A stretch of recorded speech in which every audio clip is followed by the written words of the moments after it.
रद्द मुकाबला आपके जो फ़र्क अल्ताफ़ होंगे, जो नदीम खादम होंगे, बड़े बड़े नाम होंगे, कैसे उनको फेस कर पाएंगे? अवामी आदमी है, किसी हॉलीवुड से स्टार देखे तो इलेक्शन ही पे लड़ रहा है। आज पाकिस्तान तरीके इंसाफ का मुकाबला कैसे करेंगे? कि अगर पिछले 4 साल में कारकुन ने अपोजिशन नहीं काटी तो किसने काटी है? सबसे ज़्यादा तरक्याती काम आपके हल्के में हुए, जबकि ज़ैद भाई कह रहे हैं कि आपने अपोजिशन काटी। हमारे हल्के की आवाम को, लोगों को दुबा कर रखना चाहते थे, जो मैं आगे उसके आगे मैं खड़ा हो जाता था।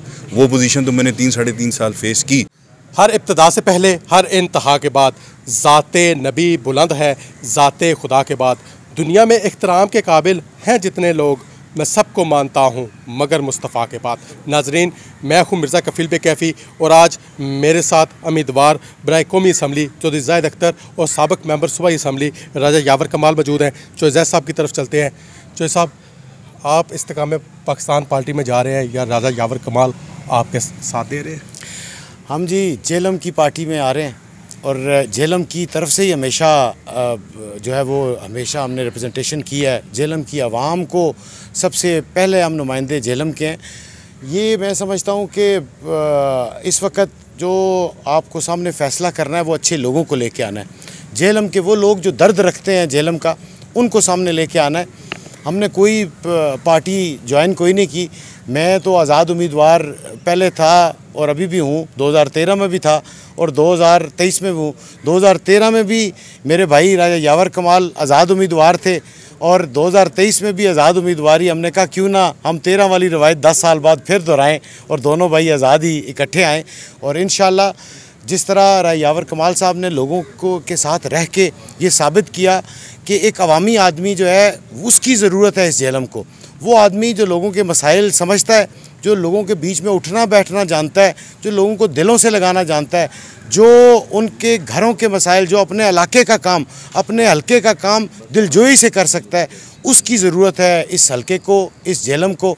और इंशाअल्लाह अल्लाह पाक के करम से मेरे रब ने चाहा तो इंशाअल्लाह हम दोनों भाई मिल के इस जेलम की जो है वो भरपूर तरीके से खिदमत करेंगे। जो हमसे बन सका, जितना हम कर सके, जो मेरे रब ने हमसे काम लेना हुआ, इंशाअल्लाह ये इलेक्शन हमारा इलेक्शन है, ये इलेक्शन जीत का इलेक्शन है, ये इलेक्शन एक आम आदमी का इलेक्शन है। इंशाअल्लाह ये आम आदमी की आवाज़ आगे तक जाएगी और इंशाअल्लाह ये इलेक्शन हम जीतेंगे। राजा साहब, 2013 की बात की चौधरी ज़ाहिद साहब ने। 2013 में उस वक़्त के हलकों के मुताबिक PP 24 में आप तीसरे नंबर पे थे और PP 25 में चौधरी ज़ाहिद साहब तीसरे नंबर पे थे। फिर आप पाकिस्तान तरीके इंसाफ के टिकट पे आए, इलेक्ट हो के। आज पाकिस्तान तरीके इंसाफ का मुकाबला कैसे करेंगे? नहीं, हम किसी का मुकाबला तो नहीं कर रहे, हम तो खिदमत की सियासत का अंदिया दे रहे हैं आपको। और अल्लाह की मेहरबानी से आपने ख़ुद कहा कि 2013 में जब हम किसी भी जमात में नहीं थे और दोनों ने इलेक्शन लड़ा और दोनों के साथ कोई MNA भी नहीं था, तो आवाम की बड़ी पजीराई मिली। उन्हीं वोटों की वजह से आगे अल्लाह की मेहरबानी से मैं MPA भी बना 2018 में। और जिस भी जमात में था मैंने पूरी ईमानदारी के साथ और अपनी जितनी भी एफ़र्ट्स थी उस जमात के साथ मुखलिस होकर मैंने डाली। हमारे साथ ज़्यादती हुई। ज़ाहिद साहब ने भी 10 साल अपना तकरीबन आप जिसको कहते हैं खून पसीना, लफ्ज़ी नहीं सही मानों में दिया। और आज फिर हमने यही सोचा कि इस जो हमने 4 साल में डिलीवरेंस की है, और अल्लाह की मेहरबानी से अगर आपने देखा हो कि जब हम कागजात जमा कराने गए थे तो कितनी दुनिया थी जो उस दिन अल्लाह की मेहरबानी से हमारे साथ आई थी। तो वो सिर्फ इसीलिए आई थी कि इस 3.5-4 साल का जो अरसा था हमारा, जिसमें मैं MPA था, तो मैंने कोशिश की कि मैं आवाम की खिदमत करूं। आज भी इसी जज्बे के साथ कि मैं नहीं समझता कि जेलम में चौधरी ज़ाहिद जैसा कोई भी ऐसा शख्स है जो पब्लिक में बैठ के लोगों की खिदमत करता हो। तो हमने यही सोचा कि मिलकर इंशाल्लाह इस जेलम की, इस डिस्ट्रिक्ट की खिदमत करेंगे।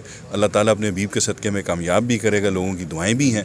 तो इंशाल्लाह ये इलेक्शन आपको इंशाल्लाह दोनों भाई अपनी मेहनत से, इंशाल्लाह लोगों की भरपूर मोहब्बत और उनकी मेहनत से इंशाल्लाह इलेक्शन जीतेंगे। ज़ाहिद भाई, लफ्ज़ी नहीं सही मायनों में आपने खून पसीना एक किया है। पाकिस्तान तरीके इंसाफ के जो इस वक्त नुमाइंदे हैं या कारकुन हैं, उनकी भी ख्वाहिश है कि आप वापस आ जाएं। क्यों नहीं जाते वापस? मैं जी अवाम की ही नुमाइंदगी और उसी कारकुन की नुमाइंदगी करने निकला हूँ। ये ज़्यादती कारकुन के साथ हुई। अभी मेरी मुलाकात यहाँ पे हमारे बहुत ही प्यारे दोस्तों से हुई। उनमें से जेलम तहसील के सदर थे, पाकिस्तान तरीके इंसाफ के, हमारे लॉयर विंग के सदर थे, हमारे और जो काउंसलर्स हैं वो मुख्तलिफ़ एरिया से वो यहाँ मौजूद थे। सबको एक ही बात की है। मैंने कहा है कि मुझे ये बताएं कि अगर पिछले 4 साल में कारकुन ने अपोजिशन नहीं काटी तो किसने काटी है?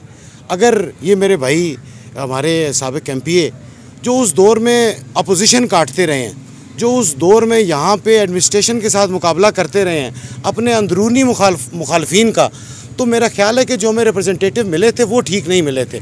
जो लोग हमें उस वक्त भी हमारे कारकुन को पीछे छोड़ते रहे और उन्होंने कोई तरजीह नहीं दी, किसी जगह पर कोई मुकाम नहीं दिया, उनका कोई मुश्किलात हल नहीं कर सके, तो हम तो एक कारकुन की आवाज़ बन के निकले हैं कि क्या कारकुन इन्हीं जमातों वालों के पास उन टिकटों के लिए फिरता रहेगा, उसी कागज़ के टुकड़े के लिए जिसको वो चुनेंगे, जिसको वो सामने लेके आएंगे, चाहे वो इंतहाई बददियानत हो, चाहे वो बिक जाने वाला हो, चाहे वो उनकी अमानत को कहीं और जाके ख़यानत करने वाला हो, उनके साथ खड़े होंगे या एक आम आदमी के साथ खड़े होंगे।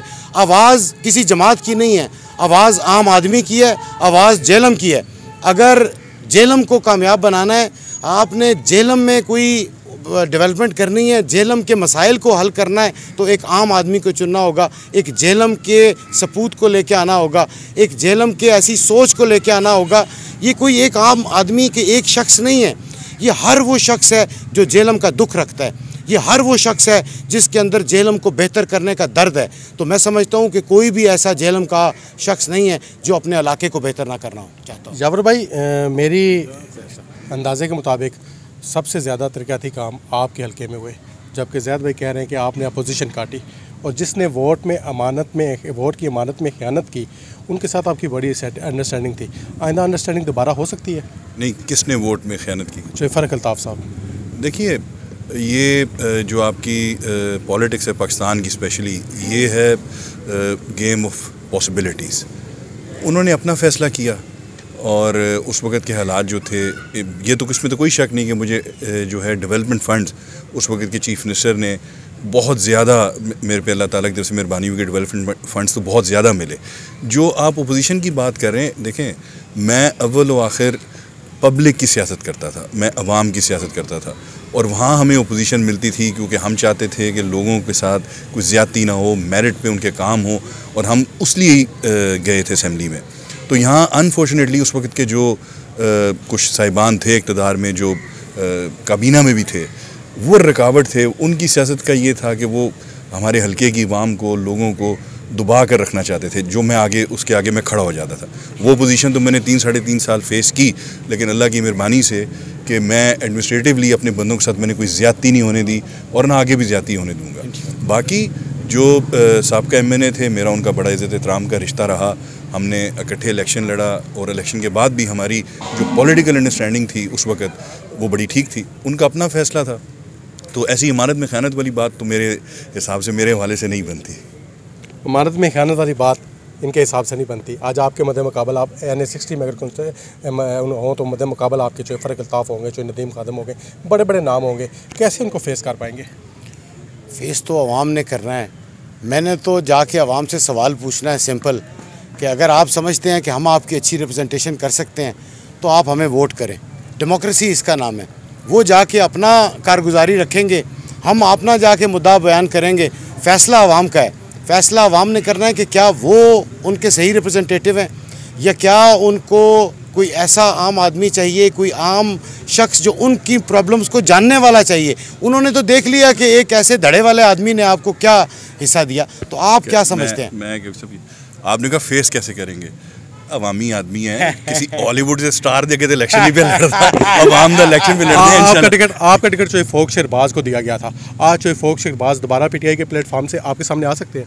ये तो आप उनसे पूछें जी, वो किस प्लेटफॉर्म से आना चाहते हैं। मैंने आपको पहले कहा कि हम लोग पब्लिक के लोग हैं और पब्लिक ने ही हमें कहा है कि हम इलेक्शन लड़ें।